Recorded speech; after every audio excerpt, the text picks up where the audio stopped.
غم کا سال۔ ابو طالب کی وفات۔ ابو طالب کا مرض بڑھتا گیا اور بالآخر وہ انتقال کر گئے۔ ان کی وفات شیب ابی طالب کی محصوری کے خاتمے کے 6 ماہ بعد رجب 10 نبوی میں ہوئی۔ ایک قول یہ بھی ہے کہ انہوں نے حضرت خدیجہ رضی اللہ عنہا کی وفات سے صرف 3 دن پہلے ماہ رمضان میں وفات پائی۔ صحیح بخاری میں حضرت مسیب سے مروی ہے کہ جب ابو طالب کی وفات کا وقت آیا تو نبی صلی اللہ علیہ وسلم ان کے پاس تشریف لے گئے۔ وہاں ابو جہل بھی موجود تھا۔ آپ نے فرمایا، چچا جان، آپ لا الہ الا اللہ کہہ دیجئے، بس ایک کلمہ جس کے ذریعے میں اللہ کے پاس آپ کے لیے حجت پیش کر سکوں گا۔ ابو جہل اور عبداللہ بن امیہ نے کہا، ابو طالب، کیا عبد المطلب کی ملت سے رخ پھیر لوگے؟ پھر یہ دونوں برابر ان سے بات کرتے رہے، یہاں تک کہ آخری بات جو ابو طالب نے لوگوں سے کہی یہ تھی کہ عبد المطلب کی ملت پر۔ نبی صلی اللہ علیہ وسلم نے فرمایا، میں جب تک آپ سے روک نہ دیا جاؤں آپ کے لیے دعائے مغفرت کرتا رہوں گا۔ اس پر یہ آیت نازل ہوئی، نبی اور اہل ایمان کے لیے درست نہیں کہ مشرکین کے لیے دعائے مغفرت کریں، اگرچہ وہ قرابت دار ہی کیوں نہ ہوں، جبکہ ان پر واضح ہو چکا ہے کہ وہ لوگ جہنمی ہیں۔ اور یہ آیت بھی نازل ہوئی، آپ جسے پسند کریں ہدایت نہیں دے سکتے۔ یہاں یہ بتانے کی ضرورت نہیں کہ ابو طالب نے نبی صلی اللہ علیہ وسلم کی کس قدر حمایت و حفاظت کی تھی۔ وہ در حقیقت مکے کے بڑوں اور احمقوں کے حملوں سے اسلامی دعوت کے بچاؤ کے لیے قلعہ تھے، لیکن وہ بذات خود اپنے بزرگ آبا و اجداد کی ملت پر قائم رہے، اس لیے مکمل کامیابی نہ پا سکے۔ چنانچہ صحیح بخاری میں حضرت عباس بن عبد المطلب سے مروی ہے کہ انہوں نے نبی صلی اللہ علیہ وسلم سے دریافت کیا کہ آپ اپنے چچا کے کیا کام آ سکے، کیونکہ وہ آپ کی حفاظت کرتے تھے اور آپ کے لیے دوسروں پر بگڑتے اور ان سے لڑائی مول لیتے تھے۔ آپ نے فرمایا، وہ جہنم کی ایک چھچلی جگہ میں ہیں، اور اگر میں نہ ہوتا تو وہ جہنم کے سب سے گہرے کھڈ میں ہوتے۔ ابو سعید خدری کا بیان ہے کہ ایک بار نبی صلی اللہ علیہ وسلم کے پاس آپ کے چچا کا تذکرہ ہوا تو آپ نے فرمایا، ممکن ہے قیامت کے دن انہیں میری شفاعت فائدہ پہنچا دے اور انہیں جہنم کی ایک اوتلی جگہ میں رکھ دیا جائے جو صرف ان کے دونوں ٹخنوں تک پہنچ سکے۔ حضرت خدیجہ جوار رحمت میں جناب ابو طالب کی وفات کے 2 ماہ بعد یا صرف 3 دن بعد علی الاختلاف الاقوال حضرت ام المومنین خدیجہ الکبریٰ بھی رحلت فرما گئیں۔ ان کی وفات نبوت کے 10ویں سال ماہ رمضان میں ہوئی۔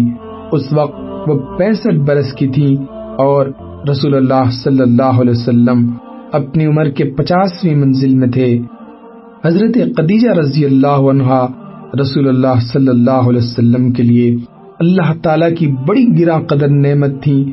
وہ 1/4 صدی آپ صلی اللہ علیہ وسلم کی رفاقت میں رہیں، اور اس دوران رنج و قلق کا وقت آتا تو آپ کے لیے تڑپ اٹھتی، سنگین اور مشکل ترین حالات میں آپ کو قوت پہنچاتی، تبلیغ رسالت میں آپ کی مدد کرتی، اور اس تلخ ترین جہاد کی سختیوں میں آپ کی شریک کار رہتی، اور اپنی جان و مال سے آپ کی خیر خواہی و غم گساری کرتی۔ رسول اللہ صلی اللہ علیہ وسلم کا ارشاد ہے کہ جس وقت لوگوں نے میرے ساتھ کفر کیا وہ مجھ پر ایمان لائیں، جس وقت لوگوں نے مجھے جھٹلایا انہوں نے میری تصدیق کی، جس وقت لوگوں نے مجھے محروم کیا انہوں نے مجھے اپنے مال میں شریک کیا، اور اللہ نے مجھے ان سے اولاد دی اور دوسری بیویوں سے کوئی اولاد نہ دی۔ صحیح بخاری میں سیدنا ابو ہریرہ سے مروی ہے کہ حضرت جبرائیل علیہ السلام نبی صلی اللہ علیہ وسلم کے پاس تشریف لائے اور فرمایا، اے اللہ کے رسول، یہ خدیجہ تشریف لا رہی ہیں، ان کے پاس ایک برتن ہے جس میں سالن یا کھانا یا کوئی مشروب ہے، جب وہ آپ کے پاس آ پہنچیں تو آپ انہیں ان کے رب کی طرف سے سلام کہیں اور جنت میں موتی کے ایک محل کی بشارت دیں جس میں نہ شور و شغب ہوگا نہ درماندگی و تکان، غم ہی غم۔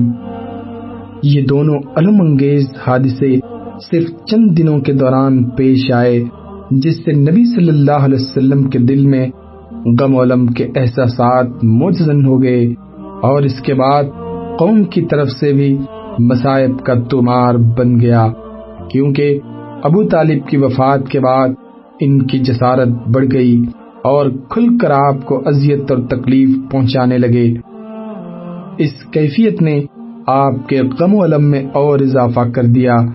آپ نے ان سے مایوس ہو کر طائف کی راہ لی کہ ممکن ہے وہاں لوگ آپ کی دعوت قبول کر لیں، آپ کو پناہ دے دیں اور آپ کی قوم کے خلاف آپ کی مدد کریں، لیکن وہاں نہ کوئی پناہ دہندہ ملا نہ مددگار، بلکہ الٹے انہوں نے سخت اذیت پہنچائی اور ایسی بدسلوکی کی، خود آپ صلی اللہ علیہ وسلم کی قوم نے ویسی بدسلوکی نہ کی تھی۔ یہاں اس بات کا اعادہ بے محل نہ ہوگا کہ اہل مکہ نے جس طرح نبی صلی اللہ علیہ وسلم کے خلاف ظلم و جور کا بازار گرم کر رکھا تھا، اسی طرح وہ آپ کے رفقا کے خلاف بھی ستمرانی کا سلسلہ جاری رکھے ہوئے تھے۔ چنانچہ آپ صلی اللہ علیہ وسلم کے ہمدم و ہمراز سیدنا ابو بکر صدیق مکہ چھوڑنے پر مجبور ہو گئے اور حبشہ کے ارادے سے تن بتقدیر نکل پڑے، لیکن برق غمات پہنچے تو ابن دغنا سے ملاقات ہو گئی اور وہ اپنی پناہ میں آپ کو مکہ واپس لے آیا۔ ابن اسحاق کا بیان ہے کہ جب ابو طالب انتقال کر گئے تو قریش نے رسول اللہ صلی اللہ علیہ وسلم کو ایسی اذیت پہنچائی کہ ابو طالب کی زندگی میں کبھی اس کی آرزو بھی نہ کر سکے تھے، حتیٰ کہ قریش کے ایک احمق نے سامنے آ کر آپ کے سر پر مٹی ڈال دی۔ آپ اسی حالت میں گھر تشریف لائے، مٹی آپ کے سر پر پڑی ہوئی تھی۔ آپ کی ایک صاحبزادی نے اٹھ کر مٹی دھلی، وہ دھلتے ہوئے روتی جا رہی تھی اور رسول اللہ صلی اللہ علیہ وسلم انہیں تسلی دیتے ہوئے فرماتے جا رہے تھے، بیٹی رو نہیں، اللہ تمہارے ابا کی حفاظت کرے گا۔ اس دوران آپ یہ بھی فرماتے جا رہے تھے کہ قریش نے میرے ساتھ کوئی ایسی بدسلوکی نہ کی جو مجھے ناگوار گزری ہو، یہاں تک کہ ابو طالب کا انتقال ہو گیا۔ اسی طرح کے پے در پہ آلام و مصائب کی بنا پر اس سال کا نام عام الحزن یعنی غم کا سال پڑ گیا، اور یہ سال اسی نام سے تاریخ میں مشہور ہو گیا۔ حضرت سودا سے شادی۔ اسی سال شوال 10 نبوت میں رسول اللہ صلی اللہ علیہ وسلم نے حضرت سودا بنت زما سے شادی کی۔ یہ ابتدائی دور میں مسلمان ہو گئی تھی اور دوسری ہجرت حبشہ کے موقع پر ہجرت بھی کی تھی۔ ان کے شوہر کا نام سکران بن عمر تھا، وہ بھی قدیم الاسلام تھے، اور حضرت سودا نے انہی کی رفاقت میں حبشہ کی جانب ہجرت کی تھی، لیکن وہ حبشہ ہی میں، اور کہا جاتا ہے کہ مکہ واپس آ کر انتقال کر گئے۔ اس کے بعد جب حضرت سودا کی عدت ختم ہو گئی تو نبی صلی اللہ علیہ وسلم نے ان کو شادی کا پیغام دیا اور پھر شادی ہو گئی۔ یہ حضرت خدیجہ کی وفات کے بعد پہلی بیوی ہیں جن سے رسول اللہ صلی اللہ علیہ وسلم نے شادی کی۔ چند برس بعد انہوں نے اپنی باری حضرت عائشہ کو ہبہ کر دی۔ ابتدائی مسلمانوں کا صبر و ثبات اور اس کے اسباب و عوامل۔ یہاں پہنچ کر گہری سوجھ بوجھ اور مضبوط دل و دماغ کا آدمی بھی حیرت زدہ رہ جاتا ہے، اور بڑے بڑے عقلا دم بخود ہو کر پوچھتے ہیں کہ آخر وہ کیا اسباب و عوامل تھے جنہوں نے مسلمانوں کو اس قدر انتہائی اور معجزانہ حد تک ثابت قدم رکھا۔ آخر مسلمانوں نے کس طرح ان بے پایہ مظالم پر صبر کیا جنہیں سن کر رونگٹے کھڑے ہو جاتے ہیں اور دل لرز اٹھتا ہے۔ بار بار کھٹکنے اور دل کی تہوں سے ابھرنے والے اس سوال کے پیش نظر مناسب معلوم ہوتا ہے کہ ان اسباب و عوامل کی طرف ایک سرسری اشارہ کر دیا جائے۔ نمبر 1، ان میں سب سے پہلا اور اہم سبب اللہ کی ذات واحد پر ایمان اور اس کی ٹھیک ٹھیک معرفت ہے، کیونکہ جب ایمان کی بشاشت دلوں میں جانشین ہو جاتی ہے تو وہ پہاڑوں سے ٹکرا جاتا ہے اور اس کا پلہ بھاری رہتا ہے، اور جو شخص ایسے ایمان محکم اور یقین کامل سے بہرور ہو وہ دنیا کی مشکلات کو خواہ وہ جتنی بھی زیادہ ہوں اور جیسی بھی بھاری بھرکم، خطرناک اور سخت ہوں، اپنے ایمان کے بالمقابل اس کائی سے زیادہ اہمیت نہیں دیتا جو کسی بند توڑ اور قلعہ شکن سیلاب کی بالائی سطح پر جم جاتی ہے۔ اس لیے مومن اپنے ایمان کی حلاوت، یقین کی تازگی اور اعتقاد کی بشاشت کے سامنے ان مشکلات کی کوئی پرواہ نہیں کرتا۔ جو جھاگ ہے وہ تو بیکار ہو کر اڑ جاتا ہے، اور جو لوگوں کو نفع دینے والی چیز ہے وہ زمین میں برقرار رہتی ہے۔ پھر اسی ایک سبب سے ایسے اسباب وجود میں آتے ہیں جو اس صبر و ثبات قدمی کو قوت بخشتے ہیں۔ نمبر 2، پرکشش قیادت۔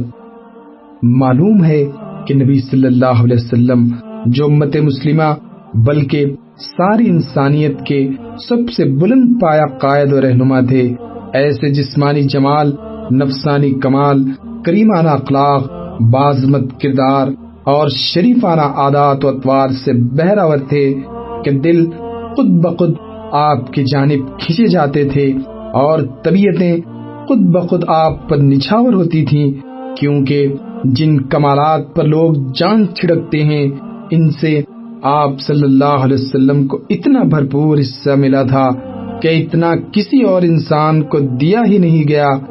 آپ صلی اللہ علیہ وسلم شرف و عظمت اور فضل و کمال کی سب سے بلند چوٹی پر جلوہ فگن تھے۔ عفت و امانت، صدق و صفا اور جملہ امور خیر میں آپ کا وہ امتیازی مقام تھا کہ رفقا آپ کے دشمنوں کو بھی آپ کی یکتائی و انفرادیت پر کبھی شک نہ گزرا۔ آپ کی زبان سے جو بات نکل گئی دشمنوں کو بھی یقین ہو گیا کہ وہ سچی ہے اور ہو کر رہے گی۔ واقعات اس کی شہادت دیتے ہیں۔ ایک بار قریش کے ایسے 3 آدمی اکٹھے ہوئے جن میں سے ہر ایک نے اپنے بقیہ 2 ساتھیوں سے چھپ چھپا کر تنے تنہا قرآن مجید سنا تھا، لیکن بعد میں ہر ایک کا راز دوسرے پر فاش ہو گیا۔ انہی تینوں میں سے ایک ابو جہل بھی تھا۔ تینوں اکٹھے ہوئے تو ایک نے ابو جہل سے دریافت کیا کہ بتاؤ، تم نے جو کچھ محمد سے سنا ہے اس کے بارے میں تمہاری کیا رائے ہے؟ ابو جہل نے کہا، میں نے کیا سنا ہے؟ بات دراصل یہ ہے کہ ہم نے اور بنو عبد مناف نے شرف و عظمت میں ایک دوسرے کا مقابلہ کیا۔ انہوں نے غربا و مساکین کو کھلایا تو ہم نے بھی کھلایا، انہوں نے داد و دہش میں سواریاں عطا کی تو ہم نے بھی عطا کی، انہوں نے لوگوں کو عطیات سے نوازا تو ہم نے بھی ایسا کیا، یہاں تک کہ جب ہم اور وہ گھنٹوں گھنٹوں ایک دوسرے کے ہم پلہ ہو گئے اور ہماری اور ان کی حیثیت ریس کے 2 مقابل گھوڑوں کی ہو گئی، تو اب بنو عبد مناف کہتے ہیں کہ ہمارے اندر ایک نبی ہے جس کے پاس آسمان سے وحی آتی ہے، بھلا بتائیے ہم اسے کب پا سکتے ہیں؟ اللہ کی قسم ہم اس شخص پر کبھی ایمان نہ لائیں گے اور اس کی ہرگز تصدیق نہ کریں گے۔ چنانچہ ابو جہل کہا کرتا تھا، اے محمد، ہم تمہیں جھوٹا نہیں کہتے، لیکن تم جو کچھ لے کر آئے ہو اس کی تکذیب کرتے ہیں۔ اور اسی بارے میں اللہ تعالیٰ نے یہ آیت نازل فرمائی، یہ لوگ آپ کو نہیں جھٹلاتے بلکہ یہ ظالم اللہ کی آیتوں سے انکار کرتے ہیں۔ اللہ اکبر۔ میں آپ سے امید رکھتا ہوں کہ اگر آپ کو انشاءاللہ یہ ویڈیو پسند آئی تو ضرور اپنے دوستوں، اپنی فیملی انشاءاللہ ضرور ان کے ساتھ شیئر کیجیے گا۔ جزاکم اللہ خیر۔